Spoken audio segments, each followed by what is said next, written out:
नमस्कार दोस्तों, मेरा नाम है अंशुमन नायक और आप सभी का बहुत बहुत स्वागत है इंडियन डिफेंस न्यूज की डिफेंस टॉक सीरीज में, जहां पर हम रोज नए नए डिफेंस अपडेट्स के बारे में बात करते हैं। तो चलिए देर न करते हुए आज की वीडियो शुरू करते हैं।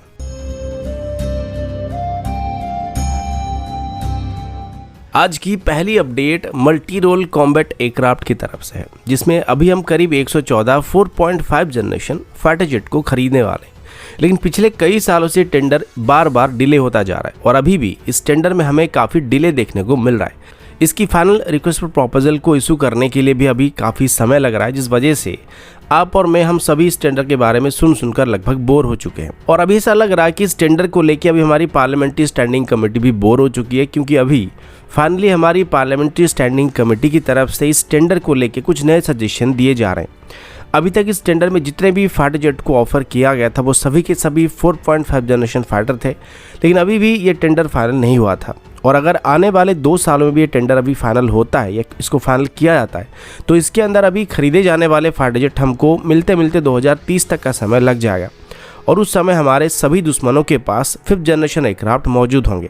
चाइना के पास पहले से ही J-20 मौजूद है और पाकिस्तान के पास भी उस समय तक कान जैसे एयरक्राफ्ट मौजूद हो सकते हैं। इसके बारे में हमने डिटेल में एक वीडियो में डिस्कस किया था कि कैसे पाकिस्तान हमसे पहले भी 5th जनरेशन फाइटर जेट को हासिल कर सकता है। आप चाहे तो वीडियो जाके देख सकते हैं। तो अभी इन सभी चीज़ों को देखते हुए हमारी parliamentary standing committee on defence की तरफ से अभी इंडियन एयरफोर्स की मल्टी रोल कॉम्बैट एयरक्राफ्ट की टेंडर को कैंसिल करने का सजेशन दिया जा रहा है और बदले में एक 5th जनरेशन फाइटर जेट को खरीदने का प्रपोजल दिया जा रहा है। अब फिलहाल अभी यूनाइटेड स्टेट और रशिया दोनों के पास 5th जनरेशन एयरक्राफ्ट मौजूद है, जिसमें से यूएस फिलहाल हमको अपनी 5th जनरेशन फाइटर जेट यानी कि F-35 को ऑफर नहीं कर रहा है, लेकिन रशिया की तरफ से रिसेंटली अपनी Su-57E को हमको ऑफर किया गया था। और इस बार रशिया की तरफ से Su-57E को भारत को जॉइंट प्रोडक्शन के साथ ऑफर किया गया है, जिनको आगे चल के भारत में मैन्युफैक्चर किया जाएगा। इसको लेकर रिसेंटली रशिया की तरफ से एक स्टेटमेंट को दिया गया था। इसके अलावा रशिया अपनी Su-75 को भी भारत को ऑफर कर रहा था, लेकिन जैसे कि अभी Su-75 कंप्लीटली डेवलप नहीं हुआ है और इसको कंप्लीट होने में 2030 के आसपास का समय लगने वाला है, तो इसके बदले Su-57 हमारे लिए बेहतर चॉइस होने वाली है। हालांकि इस एयरक्राफ्ट को अपनी स्टेल्थ कैरेक्टरिस्टिक की वजह से कई बार क्रिटिसाइज किया था, लेकिन फिर भी ये दुनिया का पहला 5th जनरेशन एयरक्राफ्ट है जिसने रियल वर्ल्ड VVR डॉगफाइट में एयर टू एयर किल को अपने नाम किया था, जो कि आज तक F-22 नहीं कर पाया। और ऊपर से अगर कम्प्लीटली देखा जाए तो मल्टी रोल कॉम्बैट एयरक्राफ्ट की टेंडर में खरीदे जाने वाले किसी भी 4.5 जनरेशन फाइटर जेट के मुकाबले ये हमारे लिए एक बेहतर ऑप्शन होने वाली, क्योंकि इसका रडार क्रॉस सेक्शन देखा जाए तो उनके मुकाबले काफ़ी कम ही होने वाली। तो इसी वजह से अभी पार्लियामेंट्री स्टैंडिंग कमेटी की तरफ से मल्टी रोल कॉम्बैट एयरक्राफ्ट की टेंडर में किसी 4.5 जनरेशन एयरक्राफ्ट को खरीदने के बदले सीधे तौर पर किसी 5th जनरेशन एयरक्राफ्ट और डायरेक्टली Su-57E को खरीदने का सजेशन दिया जा रहा है। अगला अपडेट इंडियन आर्मी की तरफ से है। रिसेंटली इंडियन आर्मी की तरफ से एक नई ड्रोन को डिस्प्ले किया गया था, जिसे मल्टीपल ऑपरेशन के लिए हम लोग इस्तेमाल कर सकते हैं। ये एक ऑक्टाकॉप्टर ड्रोन है जिसे खास करके हाई ऑल्टीट्यूड रीजन में ऑपरेट करने के लिए डिजाइन किया गया। इस ड्रोन को लगभग 3 अलग अलग तरह के ऑपरेशन के लिए इस्तेमाल किया सकता है। जैसे कि इसके नाम से आपको पता चल चुका होगा कि एक ऑक्टाकॉप्टर है और ये बाकी सर्वेलेंस ड्रोन के मुकाबले काफ़ी ज़्यादा पावरफुल है, जिस वजह से इसे आसानी से कार्गो ट्रांसपोर्ट करने के लिए इस्तेमाल किया जा सकता है। और पहाड़ी एरिया में लाइन ऑफ एक्चुअल कंट्रोल के फॉरवर्ड पोस्ट में नीचे से ज़रूरी सामान को पहुंचाने के लिए इसका इस्तेमाल किया जा सकता है। और ये drone line of actual control जैसे हाई एल्टीट्यूड रीजन में भी लगभग 25 kg तक की पेलोड को कैरी कर सकता है। इसके अलावा इन ड्रोन्स को सर्वेलेंस के लिए भी इस्तेमाल किया जा सकता है और इसमें हम बहुत ही अच्छे क्वालिटी की हाई रेजोल्यूशन कैमरा का इस्तेमाल कर सकते हैं, क्योंकि इसमें हमको अच्छा खासा पेलोड कैरिंग कैपेसिटी मिल जाता है। इस वजह से इसमें बेहतर कैमरा को इंटीग्रेट किया सकता है और इस वजह से ये किसी नॉर्मल सर्वेलेंस ड्रोन के मुकाबले बहुत ही बेहतरीन हाई क्वालिटी और हाई रेजोल्यूशन की वीडियो फीड को प्रोवाइड कर सकता है। इसके अलावा इन ड्रोन्स को वेपनाइज भी किया जा सकता है और ये काफ़ी पेलोड को कैरी कर सकते हैं, जिस वजह से इसमें ग्रेनेड्स और माउंटिंग असॉल्ट राइफल को भी इंटीग्रेट करके इनको आर्म ड्रोन की तरह इस्तेमाल किया जा सकता है, जिसमें हम इन ड्रोन को इन्फेंट्री यूनिट को ज़रूरत पड़ने पर क्लोज एयर सपोर्ट को और फायर सपोर्ट को भी प्रोवाइड कर पाएंगे। अगला अपडेट AWACS की तरफ से, और अभी हम नेत्र मार्क 2 AWACS के बारे में बात करने वाले हैं। फिलहाल इंडियन एयरफोर्स की तरफ से अभी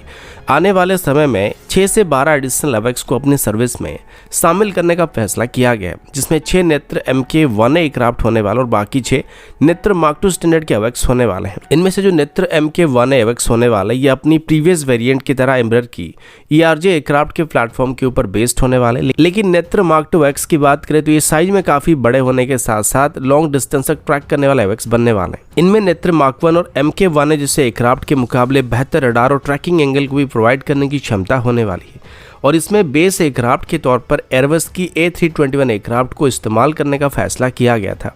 जिसके लिए पहले से ही एयर इंडिया से सेकेंड हैंड कंडीशन में 6 A321 एयरक्राफ्ट को खरीदा गया था। लेकिन इसकी सबसे बड़ी प्रॉब्लम ये थी कि एयरक्राफ्ट फिलहाल पैसेंजर एयरक्राफ्ट की कन्फिगरेशन में बनाए गए थे, तो इनको अभी एवेक्स में कन्वर्ट करने के लिए और मिलिट्री ऑपरेशन में इस्तेमाल करने के लिए हमें इन एयरक्राफ्ट की बॉडी से लेके इनकी एवियोनिक्स तक काफ़ी सारे चेंजेस करने पड़ेंगे, जिसमें इन एयरक्राफ्ट में अभी प्राइमरी और सेकेंडरी रडार्स को इंस्टॉल किया जाएगा। फिर इसमें मिशन कम्युनिकेशन सिस्टम और कम्युनिकेशन सपोर्ट मेजर सिस्टम को ऐड करना पड़ेगा। इसके बाद इसमें electronic support measure, radar warning receiver, counter measure systems, satellite communication system और एवेक्स स्पेसिफिक वर्क स्टेशन को इंटीग्रेट करना पड़ेगा। अब हालांकि ये सभी system made in India systems होने वाले, जिनको DRDO की तरफ से डेवलप किया गया होगा, लेकिन इनको A321 एयरक्राफ्ट में इंटीग्रेट करने के लिए हमें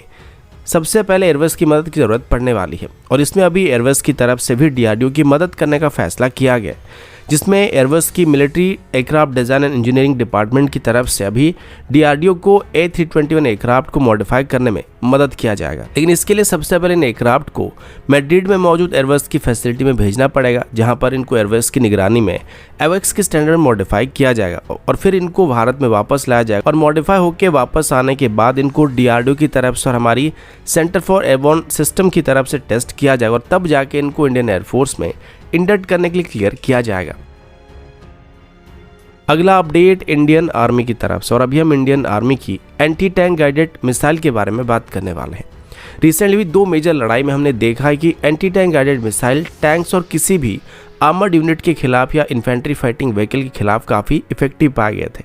और अभी इंडियन आर्मी को भी ऐसे modern anti tank guided missile की काफ़ी ज़रूरत है, जिस वजह से रिसेंटली आर्मी की तरफ से मॉडर्न 3rd जनरेशन की एंटी टैंक गाइडेड मिसाइल को खरीदने के लिए एक स्टेटमेंट को इशू किया गया था, जिनमें टॉप अटैक कैपेबिलिटी मौजूद हो और इसमें made in India anti tank guided missile को खरीदने के लिए कहा गया था। अभी फिलहाल हमारे पास जितने भी made in India anti tank guided missile मौजूद है, उन सभी को लगभग भारत डायनामिक लिमिटेड की तरफ से मैन्युफैक्चर किया जाता है और अभी BDL की तरफ से बात बताया गया था कि वो अभी अपनी इंडियन आर्मी की तरफ से नाग एंटी टैंक गाइडेड मिसाइल को खरीदने के लिए एक फॉर्मल ऑर्डर प्लेस करने की उम्मीद कर रहे हैं। अभी तक नाग एंटी टैंक गाइडेड मिसाइल की लगभग सभी टेस्ट कंप्लीट हो चुके हैं और 2020 के बाद इसको मास प्रोडक्शन के लिए क्लियर किया गया था और अभी BDL को इसको मैन्युफैक्चर करने के लिए परमिशन को दिया जा चुका है, लेकिन अभी तक आर्मी की तरफ से नाग मिसाइल की मास ऑर्डर को प्लेस नहीं किया गया। BDL का कहना है कि उनको उम्मीद है कि 2025 तक इंडियन आर्मी की तरफ से नाग मिसाइल के लिए एक ऑर्डर को प्लेस किया जाएगा, जिसके बाद इनको मास प्रोडक्शन में एंटर किया जाएगा। फिलहाल इससे पहले भी नाग मिसाइल के लिए ऑर्डर को किया जा चुका था, लेकिन उनको बस लिमिटेड नंबर में खरीदा गया था। फिलहाल नाग मिसाइल की 2 से 3 वेरिएंट अभी डेवलप किए जा चुके हैं, जिनमें से एक हेलिना और ध्रुवास्त्र मिसाइल है, जिनको आर्मी और एयरफोर्स इस्तेमाल करती है और इनको हेलीकॉप्टर से फायर किया जा सकता है। और इसके बाद इसके एक सैंड वेरिएंट को भी डेवलप किया जा रहा है, जिसको non line of site engagement के लिए इस्तेमाल किया सकेगा। इसमें से फिलहाल हेलिना और ध्रुवास्त्र जैसी मिसाइल की बात करें तो इनका रेंज 7 किलोमीटर तक होने वाली है और सैंड मिसाइल की रेंज करीब 20 किलोमीटर से ज़्यादा होने की उम्मीद किया जा रहा है। लेकिन अभी हम जिस नाग मिसाइल की ऑर्डर के बारे में बात कर रहे हैं वो आर्मी वेरिएंट होने वाला है, जिसे आमतौर पर ज़मीन से फायर किया सकेगा और इसको नैमिका कैरियर से या फिर BMP-2 जैसे आर्मर्ड फाइटिंग व्हीकल से फायर किया जाएगा और इसकी रेंज करीब 4 किलोमीटर तक होने वाली है। अगला अपडेट इंडियन कोस्ट गार्ड की तरफ से है। कल डिफेंस मिनिस्ट्री की तरफ से इंडियन कोस्ट गार्ड के लिए करीब 6 नए ऑफशोर पेट्रोल वेसल को खरीदने के लिए डील को मजगांव डॉक लिमिटेड के साथ साइन किया गया था। इस डील की कीमत करीब 1614 करोड़ है और इसमें IDDM कैटेगरी के अंदर 6 modern next generation offshore patrol vessel को खरीदने का प्लान किया गया। अब आप सभी ने देखा होगा कि रिसेंटली इंडियन नेवी के लिए भी जो नए वेसल को खरीदने का प्लान किया गया था, उन सभी में कन्वेंशनल वेपन के साथ साथ फ्यूचरिस्टिक वेपन्स को भी प्रोवाइड करने का फैसला किया गया था। तो इस बार इंडियन कोस्ट गार्ड को भी सेम तरीके की वेपन से वेपनाइज करने का फैसला किया जा रहा है। कुछ दिन पहले आपने सुना होगा कि इंडियन नेवी की तरफ से एक स्टेटमेंट में बात बताया गया था कि वो अभी अपनी वेसल्स में AI बेस्ड सिस्टम को इंट्रोड्यूस करने वाले हैं। ठीक उसी तरीके से अभी इंडियन कोस्ट गार्ड की फ्यूचर वेसल्स में भी AI और ड्रोन्स को इंटीग्रेट करने का प्लान किया जा रहा है और ये जो नए वेसल्स अभी खरीदे जाने वाले हैं इसमें AI टेक्नोलॉजी और ड्रोन का इस्तेमाल किया जाएगा। अब आमतौर पर जो इंडियन कोस्ट गार्ड की वेसल्स होते हैं इनको लो प्रोफाइल फाइट जैसे कि anti piracy mission, coastal surveillance या सर्च एंड रेस्क्यू जैसे मिशन में या फिर डिजास्टर रिलीफ जैसे मिशन में इस्तेमाल किया जाता है। तो इनमें ज़्यादा फायर पावर को हमको ऐड करने की ज़रूरत नहीं पड़ती है, लेकिन ज़्यादातर इनको रेस्क्यू मिशन में इस्तेमाल किया जाता है। तो इसी वजह से इसमें रिमोटली ऑपरेटेड लाइफ बॉयज़ को ऐड करने का फैसला किया जा रहा है। इसके अलावा अभी इंडियन कोस्ट गार्ड की तरफ से फ्लीट के नंबर को भी इंक्रीज करने का फैसला किया गया और इसी वजह से अभी जो 6 वेसल खरीदे जाएंगे इनमें से 2 एक्स्ट्रा वेसल को यहाँ पे खरीदने का फैसला किया जा रहा है। यानी कि इसमें से जो पहले 4 वेसल होंगे वो हमारे पुराने ऑफशोर पेट्रोल वेसल को रिप्लेस करने के लिए इस्तेमाल किए जाएंगे और बाकी जो 2 वेसल होंगे वो हमारे लिए एडिशनल एक्स्ट्रा वेसल्स होने वाले। यानी कि अभी हमारे पास 27 ऑफशोर पेट्रोल वेसल की फ्लीट मौजूद है, लेकिन इन वेसल को ऐड करने के बाद हमारी ऑफशोर पेट्रोल वेसल की स्ट्रेंथ आगे चल के 29 तक इंक्रीज होने वाला है। तो दोस्तों अभी के लिए इतना ही, मिलता हूँ आपसे अगले वीडियो में, तब तक के लिए जय हिंद, वंदे मातरम।